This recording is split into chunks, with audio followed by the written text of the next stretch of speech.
The views and opinions expressed by the Real Teachers of Atlanta, LLC, are those of the podcasters and do not necessarily reflect the official policy, position, ideologies, or standards of any school district in any county in the United States.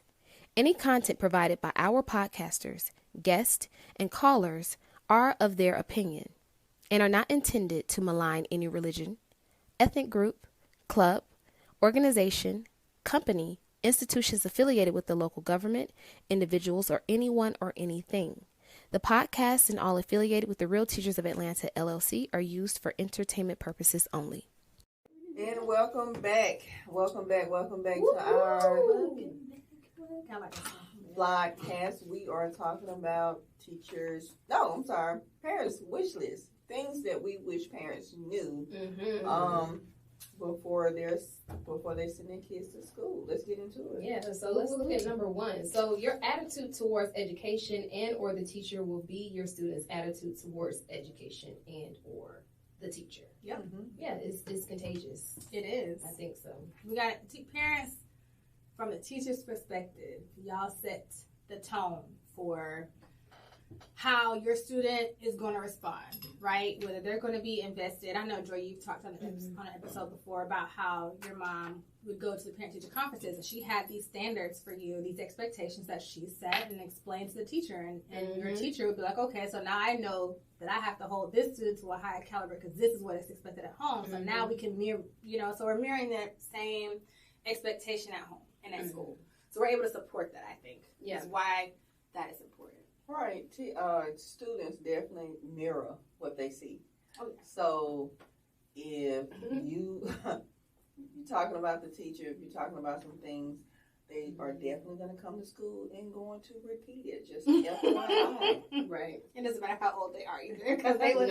Just in case you didn't know, they were telling all the business. Kids tell all the business. Your at-home business too. Like, yes, that part. Oh my goodness. If you say, you have to go to Saturday school for to make up a grade or anything, whatever the school sets for that student to make up that grade, if we're telling the student that they're going to have to do such a thing if their grade is not up to par, well, they've already discussed and told us what you have said, Right. so they're not doing it. My mom said, I don't have to do X, Y, and Like, well, Yep. okay. We've had so many students say that, though. My mama said, I ain't got to stay for detention. Like, all right. Okay, so is that your license to show out? And I think that's how they look at it, is it's like a license for them to show out. Right. Because they know that if you don't care at home and you said out your mouth, I ain't studying what that teacher's saying. I'm not studying that. Yeah. Then that's what they come to school and tell it us. Yeah. My mom Whatever. said that I need my phone to have my phone on. I She have to said- talk to my mama. So this my mama texts me, and We understand. that your child is inside the classroom. I'm You're guilty texting of your that, child. though. I'm guilty of texting Like, my I'm texting kid my at mama. I'm like, well, school. does she know you are in class? Can you tell her that we are in class, please? I do. Yeah, we're working now. Listen, you're right, but I'm sorry. I mean, because you can't, at the end of the day, we try to monitor the students and their phone, and we try to make sure that we tell them, hey, you can't have the phone in the class, but, we can't control them not talking to their kids. All right, so number 2, buy the school supplies. If you can't, let the teacher know. Oh my gosh! Please Yes, buy the school supplies. yes, Because we are buying them too. Oh, yeah. And so if little Johnny and little Susie, we, hey, don't have the pencil one day, cool, there's the pencil. Come back the next day, need a new pencil, cool, here's another pencil. Now, come on now, by the third day, you should have had the opportunity to slide out. I'm guilty of, asking the kids, hey, who doesn't have a notebook? And then all the kids will raise their hand. I'll go out and buy folders and notebooks. And before I know it, I'm like, but I want them to have school supplies because some of them, maybe the parents just can't afford it or they just don't have the time. So, and that's what I said. We all buy school. Oh yeah, absolutely. But I think that what I feel like happens is the parents, and I've had this argument on TikTok, and I will stand on it. If you can't afford it, if it's something I try to keep my list to a minimum. Get a notebook, some filler paper. We're good. Use something to write with. I don't even care if you use a pencil in my math class. Like, I'm not even being that person. Just bring something to write. Well, I don't care what you write with. Highlighter, colored pencil, blood, whatever.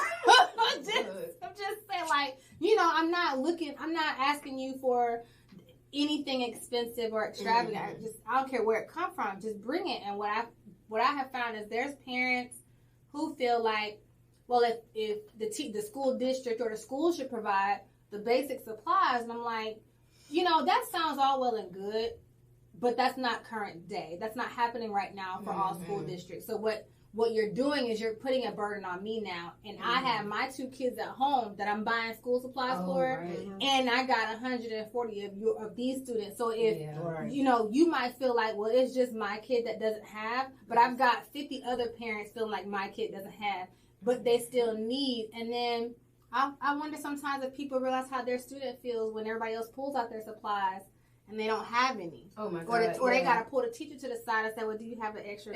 Sometimes it's kind of embarrassing. A lot of students don't even say anything. They just don't because they're embarrassed, So I kind of like look around to see like who doesn't have what and just assume like they just can't get it. And then the next day I give them a notebook. Yeah. Or a folder. And they're like, oh my God, thank you. And I'm like, don't make me cry. Because some of them do have it. I think the school needs to take some responsibility too when it comes to school supplies. Agreed. Because there's been, a school that I may have taught at in the past where the school supplies are outlined. You bring the school supplies. Right. And then I've seen some schools where they, the school supplies are just not enforced. So the parents do not buy these school supplies. In some schools, when you do buy the school supplies, they're not used. Like, you have this whole list of stuff, and the students really don't need it. So now the parents are like, I'm not buying this stuff every year, and then they're not using it. Right. Yeah, so, I feel you on that. So I think that it is important that as teachers, we're realistic about the list, right? Like I said, my list is like pencil, paper, pretty much, right? Kleenex, you need that. And some hand sanitizer and some Clorox wipes. And then you gotta be Clorox, just something to clean with. Right. I'm good on that. But that's the bare minimum list, you know what I mean? But there are schools personally, my son's school list, it's long. And those they want required things this that is they need. It's a long list, though. Then sometimes you have a fee. And what's the fee for? Technology fee, $7. Oh, wow. Fee for gym class fee, 11 fee. Headphone fee, $5. Yes, by the time headphones. Huh? Now hold on now. Yeah, headphones. Wait a minute. $5 every time. I'm dead serious. I've paid it every year for both kids. You have it's those a fee. miscellaneous fees. It's just like they don't have headphones they can use in the class. You can buy them, but the fee's still gonna show up though on your when you go log in and sign your paper. Don't worry about that. Yeah, don't worry about that. Number 3. You're lucky. Okay. Please get a supply. If something is going on at home, give us the heads up, please. Yeah, I think that's super important because it helps us. I think we've talked in every episode. I feel like communication is a common theme that we have between parent and teacher, right? And doing so, like I said, I've talked about a recent incident with my sister, and my first statement to her was, let both my nephews' parents, their teachers know, hey, you don't have to give details, just let them know we got something kind of major going on at home, so that their behavior is off.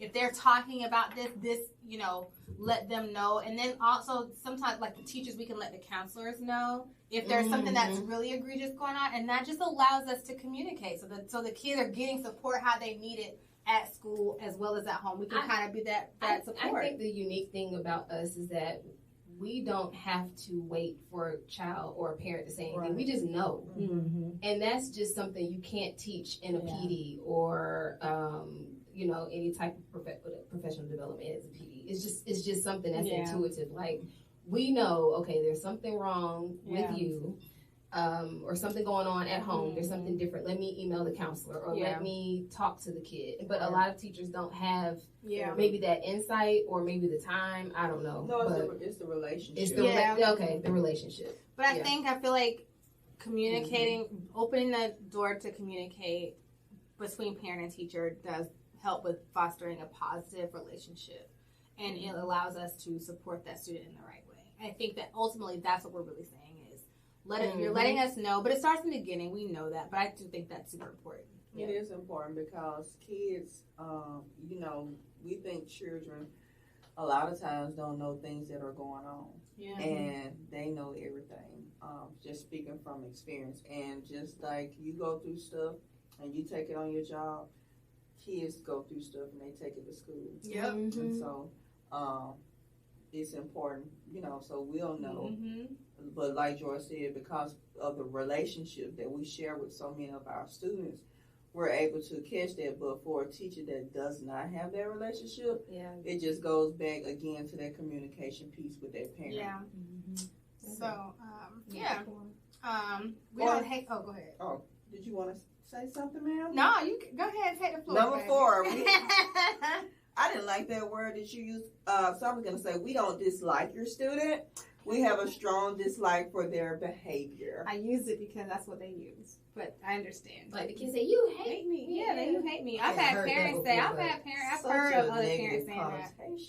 There are so many. You've had parents that say, no, not to me. Or to absolutely other not. But people? I've had other teachers, provide information to us or post things that are saying like the parents think I hate them. And I've seen where parents on social media have said that, their response to the teacher was because they think that their student's behavior is because the teacher hates their student. And I'm like, I think you're right though. It's a strong word to even say that. And I don't think I have never, to my knowledge, met a teacher that hates a student for anything. I might not like what you do, but it is it's not personal. No, I mean, you have to think about it. It's an environment that most schools in America are not conducive to that one-on-one relationship. Like, you have to make it. So you have 30 plus kids in the classroom, and if you have a kid that's not behaving properly and it's consistent every day, and I have these other kids that are trying to learn, it's kind of like, well, what do you want me to do? I'm communicating with you and letting you know, hey, this is what your child is doing every day. But going back to the previous episode, how your kid acts at home is not how, how they act in the classroom may be different from how they act at home. Yeah. Right. Yeah. That too. Now, I've had some teacher friends that, I wouldn't say hate, but, because I don't like to use that word. So, but there has been some strong dislike for the way their child was acting. Yes. Very much so. Do you ever so for me, it's like I get disappointed in the behavior of my students sometimes. So it's not even, I feel like that's really the thing. But I have found like if I have kids where I've said, I'm so disappointed in what you did. Well, and that is so much bigger than like, I just don't like it. Like, no, I think disappointment comes from students that you have that normally don't act a certain way. I think that's where the disappointment piece comes from. Because they know better. And you care, like, anyways, that's another point. But you do care. You get to caring so much and you know what they're capable of. So I think when they don't live up to that, it can be disappointing, when you're looking at students that way. We are only following directives we were given. Stop being mad at us. Like, we're just doing what we're told to do. And a little bit more, but, if things are not going, a lot more. But if things are not going in a way that, what's the example? Yeah. Okay, for example, so we can talk about parent-teacher conferences. If you need 30 minutes with me, but I only can allow 15, or I'm not available because I only have this much time, that is not me making this a rule. This is what is taking place. If I'm reaching out to, or if I'm telling you like, hey, this is your student is in trouble for doing this thing, and you're like, well, I think that's stupid. I'm sorry, but that is what the stipulations are. This is what the rules are. This is what the requirements are. Yeah, and they're more so county rules as well. Yeah. So phones in the classroom. Yeah. AirPods. Hoodies. Those are rules that are across the county in many, many different counties because we want the kids to be focused. So. I mean, you could try homeschooling or what do you call the other school? Online schooling, but most parents aren't that. Like, I want my kid to have a phone. And So they'll pull their kid Well, out. so No, you not have to the- restroom rules. You have times Yeah. where you can go to your locker.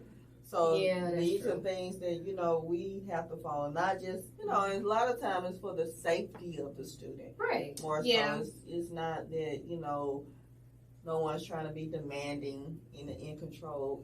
But I can't tell the students. Like a teacher is going to let the child. Let's say, for instance, a scenario: a child has to go to the restroom. Well, maybe at that time it's not the correct time for the child to go to the restroom. But if you're on the phone and texting that child to leave Yes, the classroom, that becomes a safety issue. Because correct. remember, we're in classes most time with 30 plus kids. Mm-hmm. And so if you're telling your student, just walk out. it may be a drill or something that they're unaware of, and then you have directed them to leave class. It's just so many components that play a part of Yes. why we have things in place the way that we do. I think that's a great point because I know for sure we've had things where, like when I was working at elementary school before, we had a drill and I had a student that left because they were going to go. They had left their jacket or something. They left something in another class, and their parent was like, "Just go get it." The teacher won't let you. Just go get it. Mm-hmm. And then and that scenario happened. We had a drill, so now Mm-hmm. you gone. Mm. So I go back to the statement I made before. Do I say the one and lead the many, or do I say the many and lead the one? But at the end of the day, and then I don't know where you've gone That's a shame. because you just took it upon yourself because you told at this time elementary school, so you told this elementary school to just go run around the building by themselves. And the teacher, I'm the one that's culpable for whatever's going on, Mhm. and so you gotta be. I feel like again, it goes back to that partnership So as a having, parent. Yeah, you want That's because you not go happening. right. Let something happen. You're gonna be looking for me, and I'm gonna say, well, actually, didn't you tell them to leave? Number, we're gonna go to the next one. We already talked about 6. Share your expectations. You want to go over that one again? That makes Okay. sense. Yeah, let's touch on it. Share. Okay. Go ahead, go, Joy. Okay. Share your expectations for your student with the teacher early. Yes. First day of school. I need to know what you want. Tell me first day, so I know what to hold your student accountable for and what they're capable of. But I think that goes. Tell the truth. The Because truth, too. Some of y'all be leaving stuff out. Got Yep. to find it throughout the year. Mhm. Once you build that relationship, that's why building relationships is important. Just go and tell the truth. Mhm. Yep. Get it on out the way. So But they do. So they'll do stuff like say, parents of my student, they need to be a straight A student. Okay, I pull up their grades from the previous 2 or 3 grade years, and they ain't never had an A. And now all of a sudden, you want a straight A student. That can't be. Can we have realistic expectations? I'm not saying they can't be. we gotta work. But what to I'm it. saying is, if I've never done it, let's work towards that. That can be the goal. But don't come to me in 6th grade and say, No book at home. because I'm gonna say, what you doing at home? How do you want me to support you in this effort? 7, we do not know everything about everything. So teachers don't know we don't know everything. We're not perfect. We don't know everything. We still need help and assistance with things. So, if we don't know something, then we can find the answer. Yeah. I also think it's like curriculum things. Like as a math teacher, I've had people who say, "Oh, you teach math? Can you help me with this calculus homework?" I cannot. I hated calculus when I took it, and I don't like it now. Mm-hmm. It's not useful. It's not applicable to my everyday life. I have not needed it. So just because I teach math does not mean that I'm an expert in everything mathematics from cradle to grave. Like I need you to like scale it back, right? Like I think that people, when I taught social studies, We there was an taught assumption. social studies Yes, together. That and was I fun. but I didn't know it. I think we did good. We don't know the concept. We hit World War II hard. We did. I knew that. That was the end of my knowledge. Yeah. You and I? No, Me she and taught No, me. that She What? taught with her. Oh, Yeah. Rose? Yeah, we taught it together We too. did. Yeah. It was a very dangerous situation. Oh. It was scary. Number 8. You do have a say-so in the curriculum. Oh my goodness. Yes, you do. A lot of parents don't know They that. don't. So this actually A lot of comes parents up. Don't even know that do they even know that there really is a curriculum? we've talked on it in other episodes, and this was actually so I put this one in here because it actually came up as a question in conversation. Parents don't know that there are times when the standards for your statewide standards change. So, like for us, we're in Georgia. We have statewide standards that all the schools teach for every single grade, for AP classes, everything. Absolutely. And there are periods of time where you can vote on standards. You can see they're very transparent, honestly, on here's what you need to know. Here are the deadlines. This is what it is. This is how it's going to be taught. This is what's changing. And you have an opportunity to make your voice heard as a member of the community, and people don't know that, and so they think that we're like magically making up lessons and that every school is teaching something totally different, but we're really not. Well, it's pretty much done. Oh, go ahead, Tom. And if the student is an appropriate age, I think that's something that they can take part in, because I've had numerous students be like, why am I learning this? You know, they're not engaged with the some of the curriculum. They're bored. They ask questions. And only thing I could tell them, hey, this is a requirement. Like, I didn't write the curriculum. This is what, based on the state of Georgia, this is what we have to. This is what we have to teach. And they voice their opinion, and I'm glad. Right. I'm glad they're able to articulate, hey, I don't like this. This is boring. Why am I doing this every single day? And I agree on them with certain things. Yeah, you have to have real conversations with the kids, because I know I do life science, so there are certain parts of the curriculum where they're like, I have no clue what the point of this is. So like I said in previous episodes, I have to spin it so that they can take away some type of life skill from it. You know, if we're learning about plant cells, I can talk about the chlorophyll and how chlorophyll is used for detoxifying the body, or how it's used to build red blood cells, especially for women that are anemic. So I have to kind of spin it that way where it's still informative. Or I just feel like she was trying to support you. Or I'll just tell them. What you talking about? We talked about it before. It's okay. Oh, I know. Anyway. Or I'll just tell them, hey, this is a critical thinking class. So if you don't learn anything else from life science, you will learn how to be able to critically think by the time you leave Miss J. Carter's class. Yes. Because you need to be able to critically think as an adult. That is something, it's just like reading, writing, you know, to critically think and to break apart different concepts and to think, you know, quick science is about quick thinking. Yes. Go ahead. Finish your statement. I'm sorry. And I was just gonna say, the beauty, what I think between the charter schools and the private schools, you get that ability to bring these different techniques in your classroom to, you know, step away from the curriculum. You could bring these things in to teach that student. You know, a lot of, you know, for me, I like project-based assignments, and you know, I haven't been doing a lot of those, but through my experiences, in the past, in the past, students like project-based assignments. They love it. They really do, and it's across the board. It's every content you could do project-based assignment. But I was just saying that's the beauty of charter and private schools. I would say that I love that you mentioned that, because I think that it's important to understand there's flexibility depending on the type of school that your student is in, whether it's a charter school, whether you're homeschooling, or whether in your private school. So there's some flexibility, but ultimately, it's like the state says, this is what everybody's going to learn in each grade, but how you teach it, in the order that you teach it, depending on where you're teaching or the type of school that you're in, if you have that flexibility. I think it is important. And I love that you mentioned the project-based learning. They love that, especially in math. Like, being able to touch the math and see it happen is totally different than it just being something I'm saying out loud. 1 + 1 is 2. Okay, but let me see it happening. That's so important. Learning, if you can't, I heard somebody say, Dr. Kava said, if you can't use what you're learning, it's a waste of time. Yes. So if I can't use what I'm learning, then a lot of kids will say, well, what is the point? And these kids are different. They're not going to just sit in the class and do what you tell them to do. Absolutely. They're going to say, I don't, what is this? Right.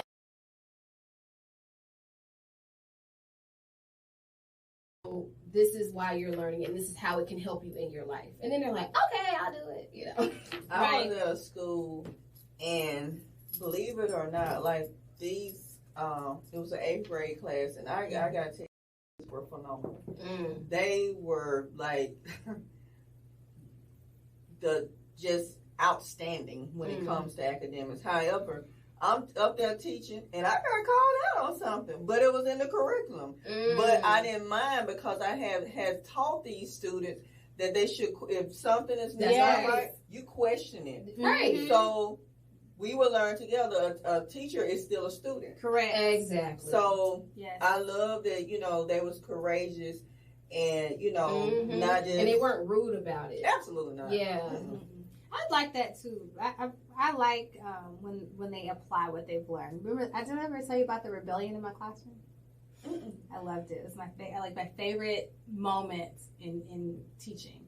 So that my students during their social studies course have been learning about these revolutions and the people. You said social studies? They had learned this. I didn't teach them. Oh, okay. This is another teacher taught them about these different rebellions and things that they were learning about, and how, in order to effectively make change, you could make your voice heard by boycotting, right? People, yes. So I was like, okay. So they came to class, and I was like, all right, we got to get ready for this test. And they were like, we don't want to take the test today. And I was like, it's not really an option. Like, you're taking, like, this is what's happening. Huh? We didn't take no test today.